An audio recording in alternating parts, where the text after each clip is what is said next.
Quand on commence le développement personnel et le développement de soi, on lit partout qu'il faut devenir égoïste pour se retrouver.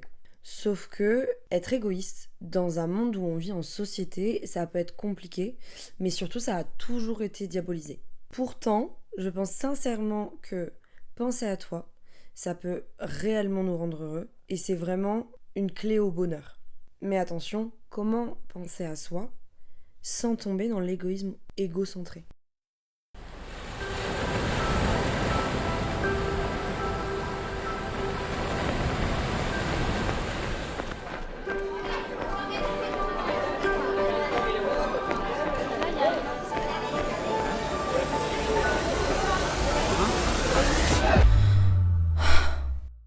Bonjour à tous, j'espère que vous allez bien. Bienvenue dans ce nouvel épisode de mon podcast Chronique de vie. Aujourd'hui, on se retrouve pour parler d'un sujet assez intéressant, c'est l'égoïsme. Quand on commence le développement personnel, le développement de soi et tout, on nous répète qu'il faut être égoïste pour pouvoir évoluer et se reconstruire. C'est ce que je disais dans l'intro. Chose avec laquelle je suis pas en désaccord total. Sauf que je pense que cette notion, elle a ses limites et je voulais qu'on voit ensemble un peu tout le côté positif et aussi tout le côté négatif à cet égoïsme dont on parle dans le développement personnel. Je voulais un peu faire une sorte de débat entre moi et moi-même parce que j'ai pas de personne en face, mais comme un débat un peu philosophique, vous voyez, où on a toujours le oui et le non. Là, c'est un peu le même d'elle, c'est d'abord tout ce côté positif et ensuite tout ce côté négatif. Je pense que le plus dur dans le fait d'être égoïste et l'égoïsme de manière générale, c'est d'arriver à trouver cette balance et ce juste milieu qui peut être genre hyper dur et compliqué à trouver. Mais pourtant, je pense que vraiment c'est important. Je trouve le sujet trop intéressant. Je pense qu'il y a des choses à dire. Je vais essayer de faire du mieux que je peux, sachant que là on est en été. J'ai un rythme de travail très soutenu. L'été, c'est toujours la pire période pour moi. C'est là où je travaille le plus. Et j'ai l'impression que je suis un peu sadomaso. Tous les ans, j'oublie à quel point c'est une période où je travaille de ouf. Et je me mets tout le temps des nouveaux objectifs. Là, cette année, du coup, j'ai le podcast en plus. Alors que j'aurais pu clairement le sortir en septembre. Mais j'étais tellement impatiente de le sortir que j'ai pas capté le fait que tu le sors juste avant l'été. Et que je te rappelle qu'en été, meuf, t'es sous l'eau. Donc là, l'épisode sort demain. Et il est 22h et je suis en train de l'enregistrer, je vais le monter en suivant. Au moins là il sera frais. Mes pensées, elles seront fraîches. Bien sûr, tout ce que je vais dire dans cet épisode, ça reste mon avis. Il y a quelques sources bien évidemment. Et il y a plein de choses que j'ai pu lire à droite à gauche dans des écrits sur le développement personnel. Mais il y a plein de choses, ça reste que mon avis. Ça reste que mon avis ou des débats que j'ai pu avoir avec des potes. Donc voilà, c'est quand même, et comme dans tous les épisodes, quelque chose à prendre en considération. Mais je pense que c'est intéressant. Et c'est ça aussi le but des chroniques de vie, c'est d'avoir un peu comme une discussion avec une copine, quoi.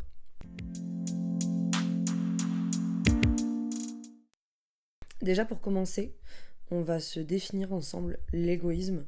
Internet dit que c'est un attachement excessif porté à soi-même et à ses intérêts, au mépris des intérêts des autres. Le mot excessif, déjà, dans cette définition, il me dérange, mais dans l'idée, en fait, c'est d'abord penser à soi et à sa vie avant les autres. Ce qui en soi est pas négatif. Je vous en ai déjà parlé dans un autre podcast, je sais juste plus lequel, mais un de mes mantras dans la vie, c'est que on va mourir seul. Peu importe si on a des enfants, peu importe si on est entouré, peu importe si on meurt dans une pièce avec 10 personnes, on va quand même mourir seul. Cette mort, on la fera seule, cet accès à nos croyances, à l'au-delà, voilà ce au quoi on croit, on le fera seul. Donc c'est trop important dans sa vie de se prioriser.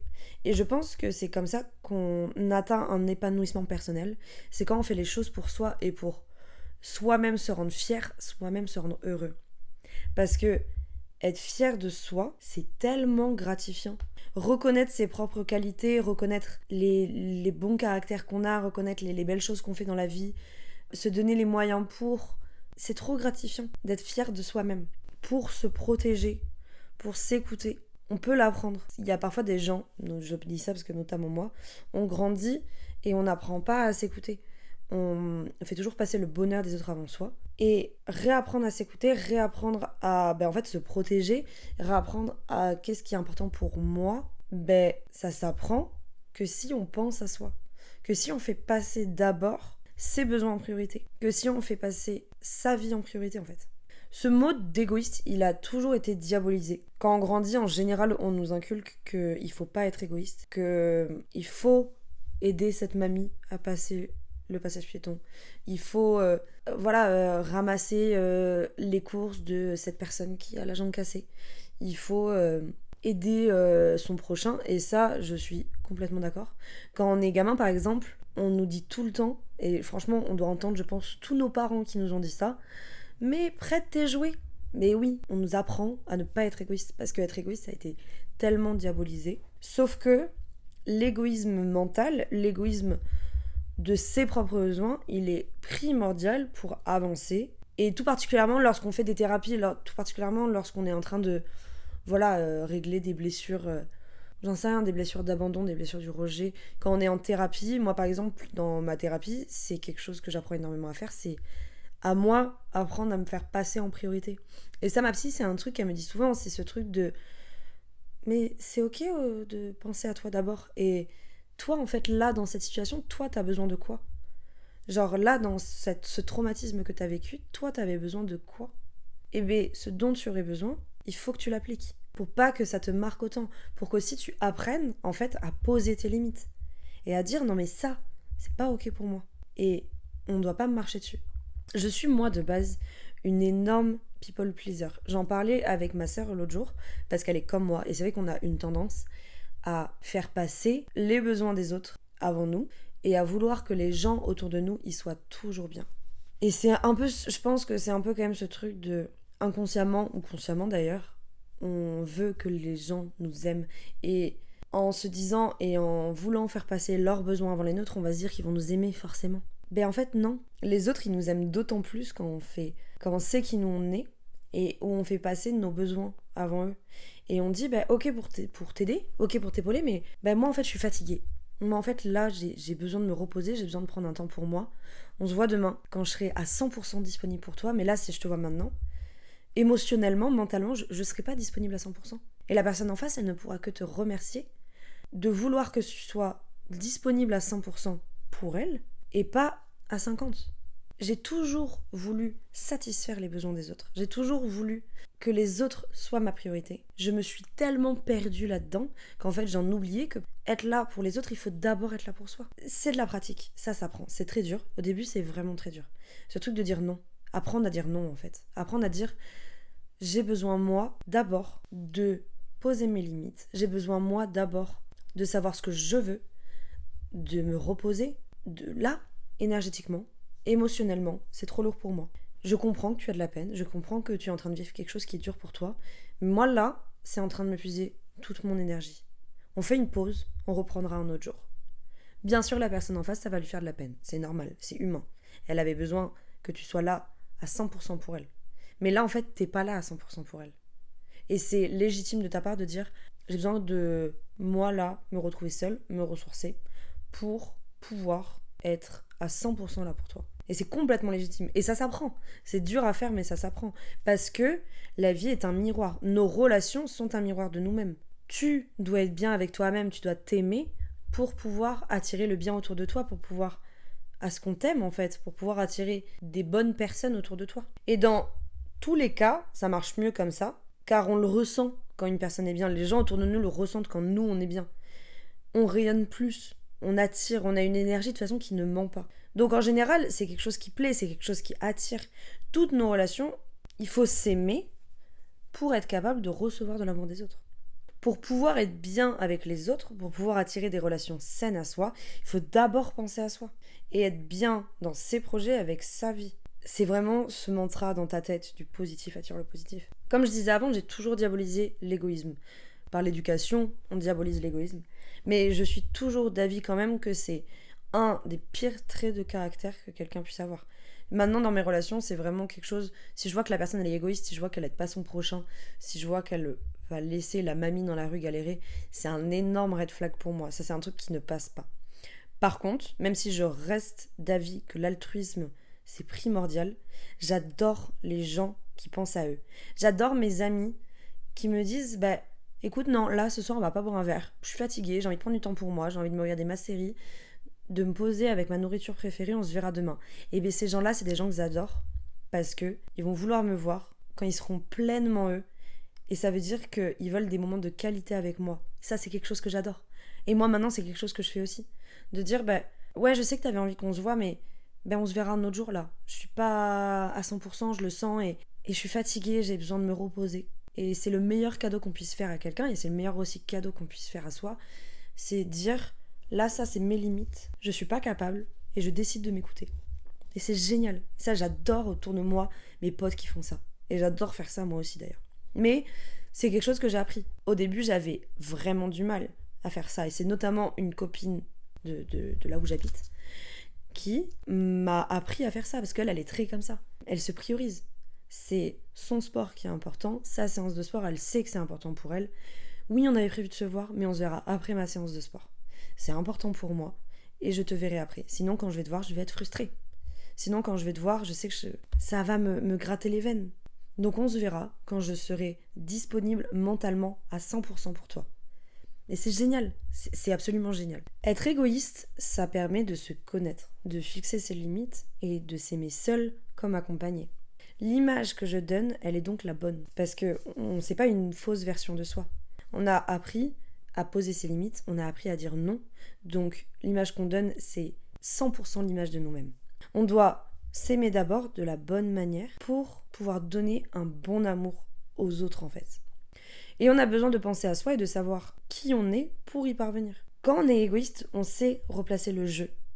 Et notre ego, il devient plus un problème dans des situations où il n'a rien à faire là.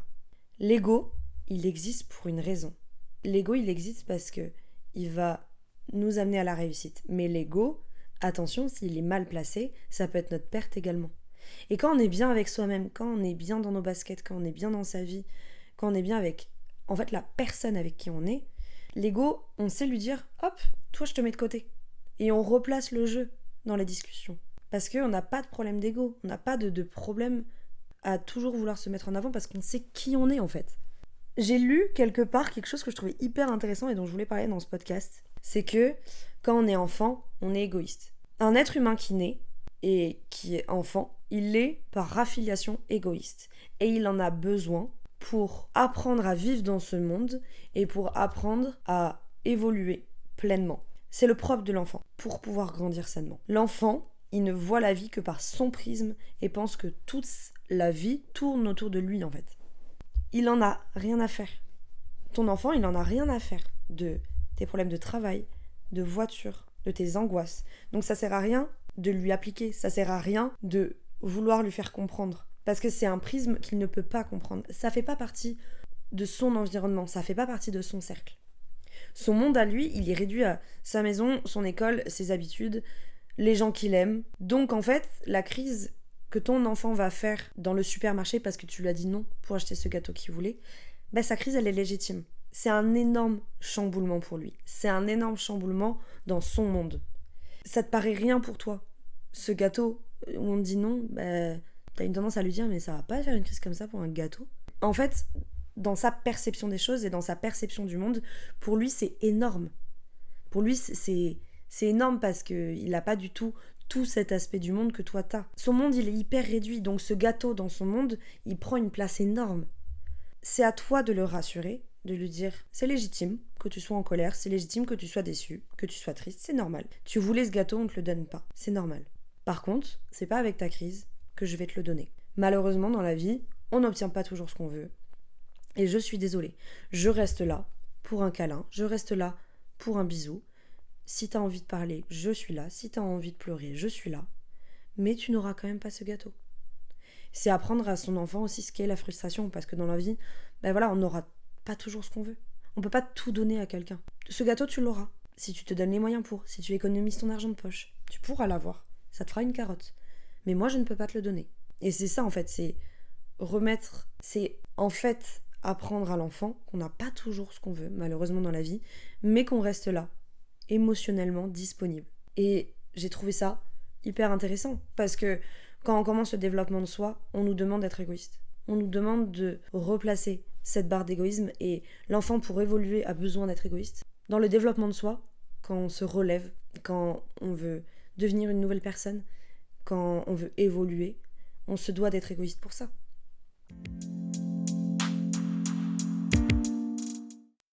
Par contre, attention, comme dans toute chose de la vie, l'égoïsme a ses limites. Attention à pas tomber dans l'égocentrisme. L'égocentrisme, j'ai regardé ma petite définition sur internet, c'est caractérisé par une tendance à ramener tout à soi. Les personnes égocentriques, elles se focalisent principalement sur leurs propres intérêts et elles considèrent que leurs opinions sont les plus importantes. Et une personne égocentrique se voit comme la personne à suivre et la personne à admirer. L'égocentrique, il a quand même un ego surdimensionné, on va pas se mentir. Sauf que personne a une place plus importante qu'un autre. Ça, c'est bien un rappel qu'il faut faire parfois à certaines personnes. Tu n'es pas plus importante que quelqu'un d'autre. Et la personne en face de toi n'est pas plus importante que toi. Si tu as toujours besoin de prouver que tu es meilleur, que tu gères mieux les choses, que tu as une vie plus intéressante, que ton travail est meilleur, pose-toi les bonnes questions. Si tu dois le prouver, tu dois le prouver aux autres ou à toi-même.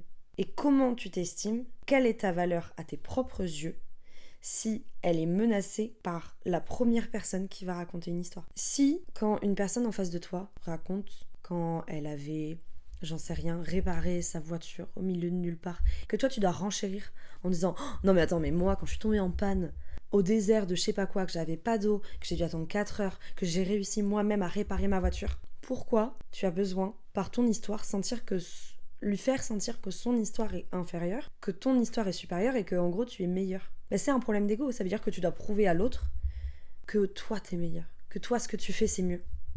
Oui, c'est très bien, peut-être, mais ça n'enlève à rien que son histoire elle est importante et que son histoire elle a là d'être présente, et si elle te le raconte c'est parce que ça lui fait plaisir. T'as pas besoin de toi prouver que tu es supérieur, sinon ça veut dire qu'il faut que tu te reposes les bonnes questions. Que si t'as besoin de prouver à cette personne par ton histoire que tu vaux plus, mais en fait tu le dois prouver à toi-même. Ça veut dire que tu as peur, par son histoire, que ça impacte dans la valeur que les autres te portent et dans la valeur que toi tu te portes. Tu n'es pas le centre du monde. Bien sûr, c'est important de penser à soi.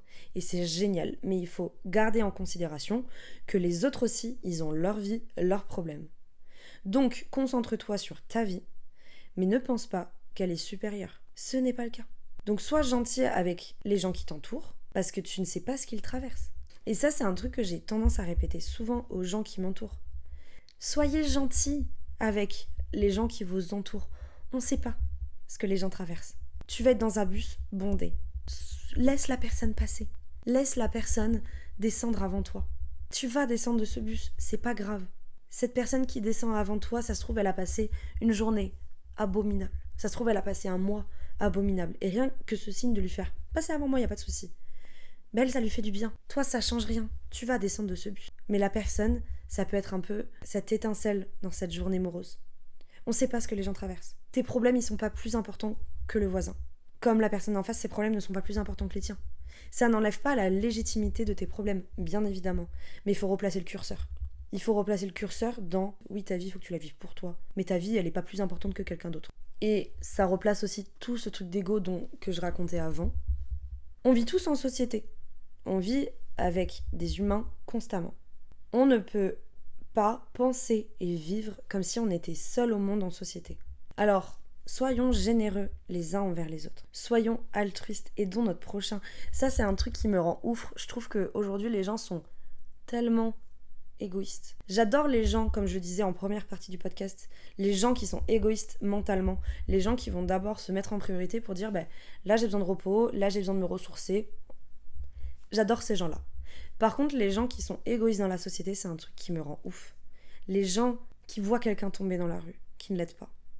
Les gens qui voient cette vieille dame au supermarché faire tomber son sac de courses et qu'elle galère à récupérer et que personne l'aide. Ça, c'est un truc qui me rend zinzin. On vit tous en société. On vit tous ensemble.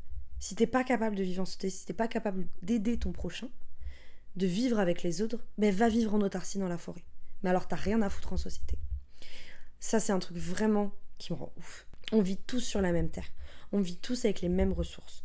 Partageons-les. Le monde, franchement, il est déjà bien assez dur avec tous les problèmes mondiaux pour y participer.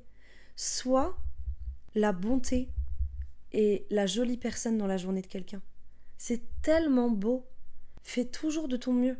Et ça en revient aux 4 accords Toltec. Et de toute façon, j'ai l'impression que j'en parle à tous les épisodes, mais parce que les 4 accords Toltec, c'est trop important. Mais fais de ton mieux par rapport à toi, en étant égoïste par rapport à toi, mais fais de ton mieux aussi par rapport aux autres. Sois généreux, sois altruiste. Les autres aussi, ils ont une vie, ils ont des émotions. Ne deviens pas sans cœur sous prétexte que t'es égoïste. C'est pas une excuse. Et que tu penses à toi d'abord. C'est pas une excuse. Ne deviens pas sans cœur parce que tu décides de te mettre en priorité. Ça va pas. C'est pas comme ça que ça fonctionne. Alors oui, penser à toi, c'est bien. Mais c'est pas une excuse pour être méchant.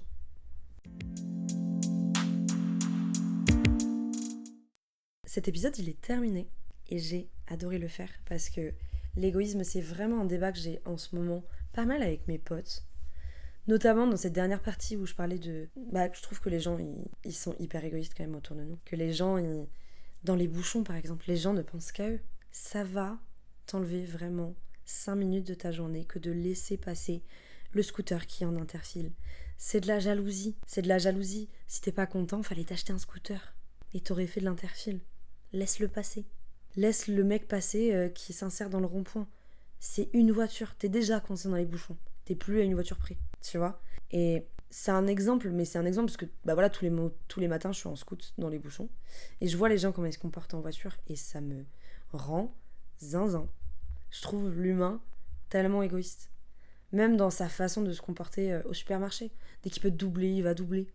Tu vas aller payer, ne t'en fais pas. T'as pas besoin de doubler la personne en face parce qu'elle est un peu lente. C'est pas grave, en fait. Ça va pas changer ta journée. Si au pire tu la trouves trop lente parce qu'elle compte ses pièces, aide-la à compter ses pièces. Et c'est juste remettre un peu ce niveau de perspective. C'est ok de penser à moi, bien évidemment, et c'est génial. Mais attention, en fait. Le développement personnel, c'est réapprendre quelles sont ses propres limites, quelle est sa valeur. C'est faire passer ses besoins en priorité, sa vie en priorité, avec ses projets et ce qui est important pour soi. Mais attention à ne pas tomber dans l'égocentrisme. Car les autres aussi, ils sont à prendre en considération. Par exemple, dans une rupture, c'est tellement égoïste de quitter quelqu'un et de ne plus donner aucun signe de vie. C'est tellement égocentrique en fait. Parce que les autres, ils ont des émotions. Et si t'as aimé cette personne, si tu l'aimes, tu lui dois des explications. Tu lui dois de répondre à ses messages. Alors oui, ça fait mal parce que quand tu quittes quelqu'un, c'est hyper douloureux. Et t'as pas forcément envie de répondre à ses messages. Mais voilà, tu l'as quitté. La personne en face, elle est triste. Donc, pour la relation que vous avez eue et pour le respect que tu lui dois, tu te dois de lui accorder du temps, de répondre à ses messages, de répondre à ses discussions si elle en a besoin. Bien sûr, il faut pas que ça atteigne des limites où ça t'impacte trop, et c'est là où tu fais la nuance avec tes limites, mais tu peux pas disparaître complètement non plus. En fait, il faut apprendre à doser. Et c'est là, en fait, toute la conclusion de ce podcast, c'est apprendre à doser. De poser tes limites pour toi, apprendre à être égoïste pour toi et ton mental, mais apprendre aussi que les autres, ils sont à prendre en considération et que les autres, ils existent. Alors aime-toi, chéris-toi et puis aime les autres ensuite. Mais dans cet ordre-là, attention, n'attends pas des autres qu'ils te sauvent. Et puis t'es pas là pour sauver les autres non plus. Je me suis un peu éparpillée dans cette conclusion, mais c'est arriver en fait à la balance entre les deux. C'est hyper dur, hein. Je suis pas en train de dire que c'est simple. C'est hyper dur, ça s'apprend. Et moi, je l'apprends encore. J'ai encore du mal, moi. À cette balance-là, j'ai trop du mal. J'ai trop du mal à poser mes limites dans certaines situations. Il y en a d'autres où, ça y est, j'y suis arrivée, mais c'est un apprentissage, c'est comme tout. Notamment quand il s'agit des gens que j'aime. Quand il s'agit des gens que j'aime, de mes meilleurs amis, de ma famille, j'ai du mal à dire non, là, je peux pas te voir parce que moi, j'ai besoin de me reposer. Ça, c'est un truc que j'ai vraiment du mal à faire. Et pourtant, c'est hyper important. Et j'en ai parlé dans la première partie, c'est hyper important. Donc voilà, en tout cas j'espère que cet épisode t'a plu. N'hésite pas à me faire un retour sur les réseaux, ou peut-être si tu penses à d'autres idées, ça m'intéresse toujours ces retours, ça m'intéresse toujours de savoir, voilà t'as dit ça, moi ça me fait penser à ce point, ou alors t'as dit ça, moi je suis pas d'accord pour ça. Je trouve ça génial, mais débattons ensemble en fait, j'adore. J'ai pas de problème d'ego, ça va pas me toucher dans mon ego, je trouve ça génial. J'ai pas la science infuse, donc en apprendre encore tous les jours, c'est trop cool. Donc n'hésite pas à venir me suivre sur les réseaux. Instagram, TikTok, Chronique de vie. Je suis pas allée chercher midi à 14h, c'est facile. Et voilà. Passe une bonne journée ou une bonne soirée selon l'heure à laquelle tu écoutes ce podcast. Merci de m'avoir écouté et à bientôt.